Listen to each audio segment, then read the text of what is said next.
नमस्कार विद्यार्थी मित्रांनो, प्रोफेसर दिनेश कदम पाटील सर या यूट्यूब चॅनलवर महाराष्ट्रातील सर्व तमाम भावी अधिकाऱ्यांचं मी सहर्ष हार्दिक स्वागत करतो। विद्यार्थी मित्रांनो, आपणास माहिती आहे की महाराष्ट्र शासन महिला व बाल विकास विभागांतर्गत महाराष्ट्रातील एक नव्हे दोन नव्हे तर संपूर्ण 36 जिल्ह्यांच्या जाहिराती प्रसिद्ध होत आहेत। बहुतांश जिल्ह्याच्या जाहिराती प्रसिद्ध झालेल्या आहेत। काही जिल्ह्याच्या जाहिराती येत्या आठवडाभरात प्रसिद्ध होतील आणि महाराष्ट्रामध्ये महिला व बाल विकास जो काही विभाग आहे या अंतर्गत जी काही अंगणवाडी सेविका व अंगणवाडी मदतनीसची तब्बल महाराष्ट्रात 19,000 पदांची भरती प्रक्रिया राबविण्यात येणार आहे, त्यावर कार्यवाही सुरू झालेली आहे। प्रस्तुत व्हिडिओच्या माध्यमातून मित्रांनो आपण या ठिकाणी पाहणार आहोत की नेमकं अंगणवाडी सेविका व अंगणवाडी मदतनीस यासाठी काय शैक्षणिक पात्रता लागणार आहे, फॉर्म कसा भरायचा, त्यानंतर कोणकोणती आवश्यक दस्तऐवज महत्त्वाची कागदपत्रे लागणार आहेत आणि सर्वात महत्त्वाचं म्हणजे नेमकी निवड प्रक्रिया कशी असेल। मित्रांनो, महाराष्ट्रातील एकमेव ही अशी भरती आहे की याला लेखी परीक्षा असणार नाही। TCS IBPS मार्फत होणारी लेखी परीक्षा याला असणार नाही, तर विद्यार्थ्यांचे इयत्ता 10वी इयत्ता 12वी पदवी पदव्युत्तर पदवी D.Ed B.Ed किंवा अन्य शैक्षणिक अर्हता यावर आधारित तुमची निवड होणार आहे। आपण प्रस्तुत व्हिडिओच्या माध्यमातून नेमकी निवड विद्यार्थ्यांची कशी होणार यावर सविस्तर आढावा आपण या व्हिडिओच्या माध्यमातून घेणार आहोत। मित्रांनो, तत्पूर्वी मित्रांनो, जर तुम्ही माझ्या चॅनलवर नवीन असाल आणि अद्याप जर चॅनल सबस्क्राइब केलं नसेल तर चॅनल त्वरित सबस्क्राइब करून ठेवा, कारण महाराष्ट्रातील सरळ सेवा पदभरती आणि महाराष्ट्र लोकसेवा आयोगाची पदभरतीचे लेटेस्ट अपडेट नवनवीन जाहिराती देणारं महाराष्ट्रातील एकमेव चॅनल ते म्हणजे प्रोफेसर दिनेश कदम पाटील सर। तर मित्रांनो, या ठिकाणी आपल्याकडे सर्वच जिल्ह्याच्या जाहिराती उपलब्ध झालेल्या आहेत। आपल्या टेलिग्राम चॅनलवर ते आपण जाहिराती टाकलेल्या सुद्धा आहेत। ज्या विद्यार्थ्यांनी अद्याप टेलिग्राम चॅनल जॉईन केलं नसेल तर याच व्हिडिओच्या डिस्क्रिप्शन बॉक्समध्ये आपल्या टेलिग्राम चॅनलची लिंक दिलेली आहे, त्याला क्लिक करा आणि टेलिग्राम चॅनल जॉईन करून महाराष्ट्रातील सर्व जिल्ह्याच्या जाहिराती तुम्ही या ठिकाणी उपलब्ध करून घेऊ शकता। मित्रांनो, तर सर्व जिल्ह्याच्या जाहिराती दाखवणे शक्य नाही, म्हणून मी कुठल्याही एका जिल्ह्याची जाहिरात या ठिकाणी तुम्हाला दाखवत आहे, तुमच्या समोर काहीतरी पुरावा असावा म्हणून। आणि जी काही नियमावली आहे पदभरतीची या पदभरतीची नियमावली सर्व जिल्ह्यांसाठी ही सारखीच असणार आहे, फक्त जिल्ह्यांच्या जागा ह्या कमी जास्त स्वरूपात आहेत। मित्रांनो, तर ही एक महाराष्ट्रातील तमाम भगिनीसाठी महिलांसाठी अतिशय आनंदाची जाहिरात असेल, आनंदाची बातमी असेल। मित्रांनो, तर बघा, या ठिकाणी महाराष्ट्र शासन महिला व बाल विकास विभाग शासन निर्णय क्रमांक 2022 प्रकरण 94 दिनांक 2 फेब्रुवारी 2023 व 30 जानेवारी 2025 नुसार एकात्मिक बाल विकास सेवा योजना ही केंद्र पुरस्कृत योजनेअंतर्गत अंगणवाडी मदतनीसाचे रिक्त पदे सरळ सेवा नियुक्तीने भरण्यासाठी पात्र महिलांकडून अर्ज मागविण्यात आलेले आहेत। तर मित्रांनो, या ठिकाणी अंगणवाडी मदतनीस आणि अंगणवाडी सेविका या दोघांनाही सारखीच पात्रता असणार आहे। मी पुनश्च एकदा सांगू इच्छितो की प्रस्तुत व्हिडिओ हा शेवटपर्यंत पहा, मिस करू नका, स्किप करू नका। आणि विशेष म्हणजे आपण या व्हिडिओमधून नेमकी पात्रता काय असणार आहे, नेमकं या ठिकाणी तुमच्या कामाचं स्वरूप काय असणार आहे आणि सगळ्यात महत्त्वाचं म्हणजे कोणकोणती कागदपत्रे लागणार आहेत आणि अति महत्त्वाचा मुद्दा ती म्हणजे निवड पद्धती कशी असेल, निवड तुमची कशी केली जाईल हे पाहणार आहोत। तर बघा, या ठिकाणी मित्रांनो, अंगणवाडी सेविका आणि अंगणवाडी मदतनीस यासाठी जी काही शैक्षणिक पात्रता आहे ती किमान इयत्ता 12वी उत्तीर्ण पाहिजे। म्हणजे दोन्हीही पदासाठी अतिशय महत्त्वाचं ते म्हणजे विद्यार्थी जे आहे, महिला मंडळ जे आहे, जे अर्ज करणार आहेत ते इयत्ता 12वी उत्तीर्ण असणं गरजेचं आहे। राज्य शिक्षण मंडळ अथवा त्यास समकक्ष म्हणजे या ठिकाणी यशवंतराव चव्हाण महाराष्ट्र मुक्त विद्यापीठ नाशिकची देखील तुम्ही 12वी उत्तीर्ण असल्यास ते देखील तुम्ही या ठिकाणी पात्र असेल। या व्यतिरिक्त MCVC असेल, सायन्स असेल, आर्ट्स असेल, कुठल्याही फॅकल्टीमधून चालेल, मग ते उर्दू बोर्ड असेल किंवा मराठी बोर्ड असेल आपलं, यामध्ये तुम्ही 12वी उत्तीर्ण असणं काय आहे गरजेचं आहे। त्यानंतर पुढे पाहूया यामध्ये नेमकं पदाच्या कामाचं स्वरूप काय असणार आहे. तर अंगणवाडी सेविकांना सहाय्य करणे, दैनंदिन अंगणवाडी केंद्र उघडणे, अंगणवाडी स्वच्छ करणे, पिण्याचे पाणी भरणे, हे मदतनीसचं जे आहेत ही त्यांचे कार्य आहेत. आणि अंगणवाडी सेविका यांचे कार्य काय आहेत, वेगळे आहेत. तर बघा या ठिकाणी अंगणवाडी सेविकेसाठी जे काय मदतनीससाठी वास्तव्याची अट जी या ठिकाणी दिलेली आहे ती अशी आहे की उमेदवार हा स्थानिक प्रकल्पांतर्गत रहिवासी असावा, गॅस कार्ड किंवा बँक पासबुक जाहिरातीच्या दिनांकाच्या 1 महिना अगोदरचे असावे, घर टॅक्स पावती, electric bill, ration card, Aadhaar card, मतदार कार्ड हे आवश्यक आहे. तर ही अमरावतीची जाहिरात आहे. तर 13/2/2025च्या अगोदर तुमचं 18 वर्ष कमीत कमी व जास्तीत जास्त 35 वर्ष आणि विधवा उमेदवारांसाठी 40 वर्षापर्यंत असेल. लहान कुटुंबाचे प्रमाणपत्र आवश्यक असेल. भाषेचे ज्ञान, मराठी भाषा जी आहे ती तुम्हाला 10वीला उत्तीर्ण करणं गरजेचं असेल या ठिकाणी. आणि आपण महाराष्ट्रात रहिवासी असल्यामुळे आपल्या सर्वांचा जो काही बोर्डाला पेपर असतो तो 10वीचा मराठी हा विषय अनिवार्य आहे आपल्याकडे. त्यानंतर विधवा किंवा अनाथ उमेदवारांबाबत, विधवा उमेदवारांसाठी पतीचा मृत्यू दाखला व स्वप्रतिज्ञापत्र आवश्यक असेल या ठिकाणी. अनाथ असल्यास त्याचं देखील प्रमाणपत्र जोडणे गरजेचे आहे.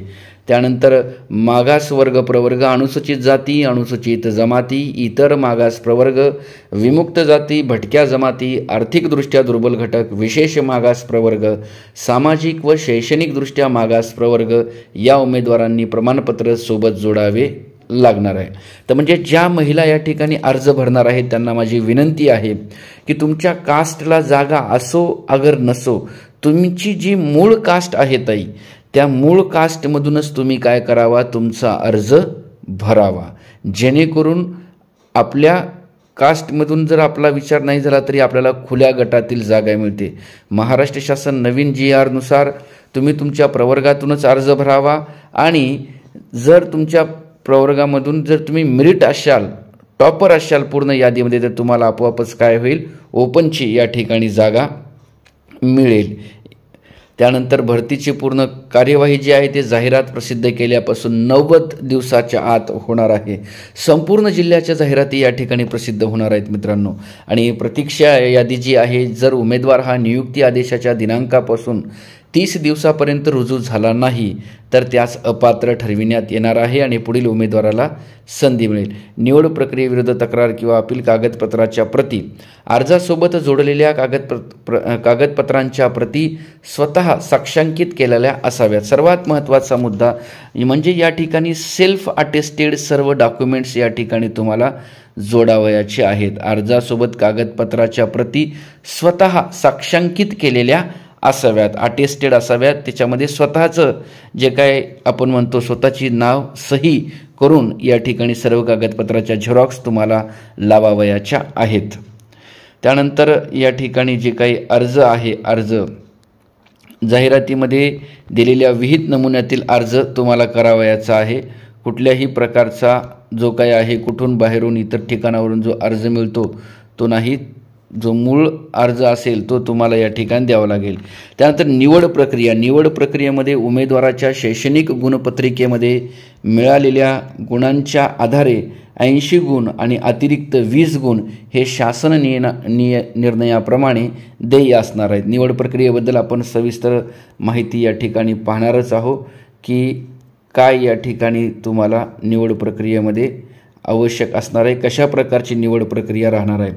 तर बघा तुम्हाला काय काय कागदपत्र जोडायचे आहे ते लक्षात ठेवा. सर्वात महत्त्वाचं गॅस कार्ड, बँक पासबुक जाहिरातीच्या दिनांकाच्या 1 महिना अगोदरचे, घर टॅक्स पावती, घर भाड्याने असल्यास घरमालकाची affidavit copy, electric bill, ration card, Aadhaar card, शाळा सोडल्याचा दाखला, लहान कुटुंबाचे प्रमाणपत्र, विधवा संबंधित जोडलेली कागदपत्रे, मृत्यू दाखला, प्रतिज्ञापत्र, इयत्ता 10वी बोर्ड सर्टिफिकेट आवश्यक, 12वी मार्कशीट, समकक्ष मुक्त विद्यापीठाची मार्कशीट, पदवी मार्कशीट, पदव्युत्तर पदवी मार्कशीट, DED, BEd, MSCIT, शासकीय अनुभव, अनुसूचित जाती जमाती, इमाव, भज क, आर्थिकदृष्ट्या दुर्बल घटक, विमाप्र, सामाजिक व शैक्षणिकदृष्ट्या मागास प्रवर्ग. ज्या तुम्ही कास्टमधून फॉर्म भरणार त्याचे तुम्हाला कास्ट सर्टिफिकेट लावणं गरजेचं असेल. एवढ्या सर्व जे आहेत त्या गोष्टी तुम्हाला या ठिकाणी जोडावयाच्या आहेत. आणि प्रामुख्याने जर काही महिलांचं लग्न झालेलं असेल आणि त्यांचं नाव बदललेलं असेल तर त्याचासुद्धा या ठिकाणी काय करायचं आहे, आपल्याला उल्लेख करायचा आहे. तर या ठिकाणी जी काही गुणदान पद्धत आहे ती गुणदान पद्धत आपण स्पेशल GRच्या माध्यमातून पाहणारच आहोत की नेमकी निवड तुमची कशी होणार आहे. लहान कुटुंबाचं प्रमाणपत्रसुद्धा तुम्हाला जोडणं काय असेल या ठिकाणी अनिवार्य असेल.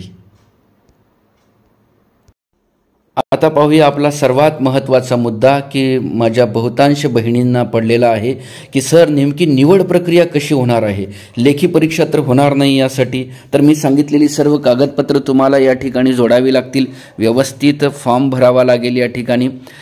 तर बघा, एकात्मिक बाल विकास सेवा योजनेअंतर्गत अंगणवाडी सेविका व अंगणवाडी मदतनीस यांच्या नियुक्तीच्या अटी व शर्तीमध्ये सुधारणा करण्याबाबत महाराष्ट्र शासन महिला व बाल विकास विभाग 30 जानेवारी 2025चा हा GR आहे आणि या GRनुसार तुमची निवड प्रक्रिया असणार आहे. मित्रांनो, महाराष्ट्र शासनाचा हा GR आहे आणि या GRनुसार अधिकृत आपली निवड केली जाणार आहे. पाहूया नेमक्या काय याच्या पात्रता आहेत आपल्या, की नेमकी निवड कशी केली जाईल. तर बघा, या ठिकाणी सविस्तर तुम्हाला सांगण्याचा मी प्रयत्न करतो. या व्यतिरिक्त ज्या विद्यार्थ्यांना अंगणवाडी सेविका व अंगणवाडी मदतनीस या पदाचा फॉर्म भरताना काही अडीअडचणी असतील तर तुम्ही मला निश्चित फोन देखील करू शकता. डिस्क्रिप्शन बॉक्समध्ये माझा मोबाईल नंबर दिलेला आहे. तर अंगणवाडी सेविका व अंगणवाडी मदतनीस यासाठी किमान अहर्ता 12वी उत्तीर्ण असणं गरजेचं आहे. तर बघा, 80 गुण जे आहेत ते या ठिकाणी अशा प्रकारचं वितरण असेल 80 गुणाचं, आणि 20 गुण जे आहे ते अतिरिक्त गुण देण्यात आलेले आहे. ते त्या कॅटेगरीनुसार ते गुण त्यांना मिळतील. परंतु 80 गुण जे आहेत त्याच्यावरच तुमची काय असेल, निवड या ठिकाणी केली जाईल. तर बघा, इयत्ता 12वी, जर 12वीला विद्यार्थ्याला 80% जास्त गुण असतील तर तुम्हाला 60 गुण मिळतील या ठिकाणी. म्हणजे ज्या भगिनीला, ज्या महिलेला या ठिकाणी 80% जास्त गुण आहेत तर तिला 80 पैकी 60 गुण या ठिकाणी दिले जाणार आहेत. ज्या महिलेला 70.1 ते 80% गुण असतील तिला या ठिकाणी गुण दिले जातील ते म्हणजे 55. 60.1 ते 70% असतील तर त्यांना 50 गुण दिले जातील. 50.1 ते 60% गुण असतील तर 45 गुण दिले जातील. 50% ते 40% गुण असतील तर या ठिकाणी 40 गुण दिले जातील. म्हणजे या ठिकाणी गुणदान प्रक्रिया जी आहे ही कशा प्रकारची आहे, तर ज्या बहिणीला माझ्या किंवा ज्या महिलेला या ठिकाणी 12वीला 80% जास्त टक्के आहेत तर त्यांना सरळ 60 गुण दिले जातील. म्हणजे ती मेरिटमध्येच असल्यासारखं आहे. आणि 70 ते 80 दरम्यान असतील तर 55%, 60 ते 70% दरम्यान असतील तर 50%, आणि 50 ते 60% दरम्यान टक्केवारी असेल तर 45%, आणि 50 ते 40% दरम्यान असेल तर 40% गुण या ठिकाणी दिले जातील. ही 12वीची टक्केवारी होती. ओके, त्यानंतर बघा पदवीधर. आता समजा एखादी मुलगी 12वी झालेली उत्तीर्ण आणि पुढे शिक्षण घेतलं नसेल तर तिला समजा या ठिकाणी 75% गुण आहेत आणि पुढचं शिक्षण काहीच घेतलेलं नाही तर तिला या ठिकाणी 80 पैकी मिळालेले गुण असतील 55 फक्त. तर बघा, एखादी मुलगी असेल ती 12वी झाली आणि पुढे तिने पदवी केली तर पदवीधर उमेदवार असेल तर त्याला 10 गुण एक्स्ट्रा दिले जातील अजून. त्यानंतर एखादा विद्यार्थी असेल की ज्याने 12वी पदवी आणि पदव्युत्तर पदवी केली असेल, कुठल्याही विषयामध्ये जर पोस्ट ग्रॅज्युएशन केलेलं असेल, मग ते MA, MCOM, MSc किंवा कुठलंही असेल त्याला 4 गुण असतील. D.Ed असेल, D.Ed धारक जर उमेदवार असेल, डिप्लोमा इन टीचर एज्युकेशन जर केलेलं असेल D.Ed तर त्याला 2 गुण आहेत. B.Ed असेल, बॅचलर ऑफ एज्युकेशनची जर डिग्री असेल तर त्याला 2 गुण आहेत. आणि शासकीय मान्यता संस्थेचे संगणक परीक्षा उत्तीर्ण प्रमाणपत्र MSCIT अथवा शासनाने वेळोवेळी समकक्ष ठरविलेल्या संगणक अभ्यासक्रम पूर्ण केल्याचे प्रमाणपत्र असल्यास 2 गुण मिळणार आहेत. त्यामुळं माझ्या बहिणींना सांगणं आहे की तुमच्याकडे जेवढी शैक्षणिक अर्हता आहे, मग ती 10वी, 12वी, पदवी, पदव्युत्तर पदवी, त्यानंतर MSCIT, टायपिंग, शॉर्ट हँड, बिलीफ, GTC ॲग्री, जे काही तुमच्याकडे जास्त तुमचं शिक्षण असेल ती सर्व कागदपत्रे या ठिकाणी लावा. निव्वळ 12वीवरच आहे बा भरती आणि म्हणून फॉर्म भरू नका. माझी सर्वांना कळकळीची विनंती आहे, कारण तुमची निवड ही लेखी परीक्षेवर नाही, तर तुमच्याकडे काय शिक्षण आहे, कोणत्या प्रकारची पदवी घेतलेली आहे तुम्ही, आणि तुम्हाला इतर कुठला कामाचा अनुभव आहे, अतिरिक्त तुमच्याकडे काय शैक्षणिक अर्हता आहेत, यानुसार तुमची निवड केली जाणार आहे. त्यामुळं सर्वांना विनंती आहे की तुमच्याकडे जेवढं एज्युकेशन असेल तुम्ही घेतलेलं, ती सर्व कागदपत्रे लावून टाका. याच्यामध्ये टायपिंगचा उल्लेख नाही, पण तुम्ही टायपिंग लावा. जर यदाकदाचित 2 विद्यार्थ्यांना समसमान गुण मिळाले असतील, तर ज्या विद्यार्थ्यांचं शिक्षण जास्त असेल, आधिक्य असेल ज्या शिक्षणात, ज्या विद्यार्थ्याचं, त्यांची या ठिकाणी काय होते, निवड होते. त्यानंतर अतिरिक्त 20 गुण, आता हे 80 गुण आले असतील तुमच्या लक्षात.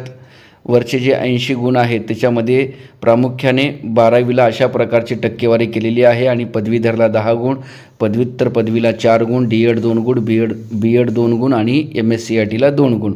आता अतिरिक्त 20 गुण जे आहेत ते विधवा किंवा अनाथ जर असेल विद्यार्थी तर त्याला 10 गुण आहेत डायरेक्ट या ठिकाणी. अनुसूचित जाती आणि अनुसूचित जमाती SC किंवा ST मधला विद्यार्थी असेल त्याला 5 गुण आहेत. इतर मागास प्रवर्ग, विमुक्त जाती, भटक्या जमाती, आर्थिकदृष्ट्या दुर्बल घटक, विशेष मागास प्रवर्ग, सामाजिक व शैक्षणिकदृष्ट्या मागास वर्गातील विद्यार्थी असेल तर त्याला 3 गुण आहेत. आणि अंगणवाडी सेविका, मदतनीस, मिनी अंगणवाडी सेविका म्हणून कमीत कमी 2 वर्षाचा अनुभव असल्यास त्याला 5 गुण आहेत. म्हणजे विधवा अनाथ असेल तर त्याला सरळ सरळ 10 मार्काची या ठिकाणी लीड मिळेल. SC ST मधला विद्यार्थी असेल त्याला 5 गुण, आणि बाकी इतर कास्ट जे असेल OBC, VJA, NTB, NTC, NTD, EWS, SBC आणि SEBC मध्ये जर विद्यार्थी असेल तर त्याला 3 गुण या ठिकाणी देण्यात येणार आहेत. आणि जर कामाचा अनुभव असेल तर त्याचे 5 गुण या ठिकाणी मिळतील. तर म्हणजे ही अशा प्रकारची काय असेल, निवड प्रक्रिया असेल. आणि महाराष्ट्रातील तमाम महिलांसाठी, गृहिणींसाठी ही एक सुवर्ण संधी आहे. तुम्ही ज्या गावात राहत असाल त्या गावामध्ये तुम्हाला या ठिकाणी शासनाची नोकरी करायला मिळेल. कदाचित भविष्यात पुढे चालून याची वेतन श्रेणी लागू होईल तुम्हाला. मानधन जरी असेल सध्या तरी पुढे चालून याचं वेतन श्रेणीमध्ये रूपांतरण होऊ शकते निश्चितरित्या. त्यामुळं महाराष्ट्रातील तमाम सुशिक्षित महिलांना या ठिकाणी ही सुवर्ण संधी आहे. अंगणवाडी सेविका व अंगणवाडी मदतनीस पदभरती संदर्भात तुमच्या काही शंका कुशंका, काही अडचणी असतील तर या डिस्क्रिप्शन बॉक्समध्ये माझा मोबाईल नंबर दिलेला आहे, तुम्ही मला संपर्क करू शकता. तसेच मित्रांनो, या ठिकाणी जर तुम्ही माझं चॅनल अद्याप सबस्क्राईब केलं नसेल तर चॅनल त्वरित सबस्क्राईब करून घ्या. आणि सर्व जिल्ह्याच्या अंगणवाडी सेविका व अंगणवाडी मदतनीस पदाच्या जाहिराती आपल्या टेलिग्राम चॅनलवर टाकलेल्या आहेत. तुम्ही या ठिकाणी याच व्हिडिओच्या डिस्क्रिप्शन बॉक्समध्ये जे लिंक दिलेली आहे त्याला क्लिक करून तुम्ही चॅनल जॉईन करून जाहिराती मिळवू शकता. निवड प्रक्रियेसंदर्भात तुमच्या काही शंका असतील तर तुम्ही मला निश्चित फोन करून विचारू शकता. लक्षात ठेवा, याला कुठलीही लेखी परीक्षा नाही. तुमच्याकडे जी शैक्षणिक अर्हता आहे, शैक्षणिक पात्रता आहे, त्यावर आधारित निवड आहे. त्यामुळं तुम्ही तुमची सर्व कागदपत्रे या ठिकाणी शिक्षणाची लावा. तुमची निवड निश्चितरित्या होऊन जाईल या ठिकाणी. आणि विशेष म्हणजे की ही पदभरती कदाचित पुढे चालून तुमचं वेतन श्रेणी लागू होऊन एकदम कुटुंबाचं तुमच्या काय होईल, भलं होईल. त्यामुळे प्रत्येक गृहिणीने, प्रत्येक महिलेने हा अर्ज भरावा. फॉर्म भरताना सर्व डॉक्युमेंट्स व्यवस्थित स्वसाक्षांकित अटेस्टेड केलेली असावी. म्हणजे तुम्ही स्वतः सही करून प्रत्येक झेरॉक्स ही लावावी. या संदर्भात अडचण असेल तर तुम्ही मला फोन देखील करू शकता. शेवटपर्यंत व्हिडिओ पाहिल्याबद्दल धन्यवाद. पुनश्च जाता जाता एकदा सांगू इच्छितो की चॅनल अद्याप जर सबस्क्राईब केलं नसेल तर चॅनल त्वरित सबस्क्राईब करून घ्या. आणि व्हिडिओ आवडला तर नक्की लाईक आणि शेअर करायला विसरू नका. धन्यवाद. थँक्यू.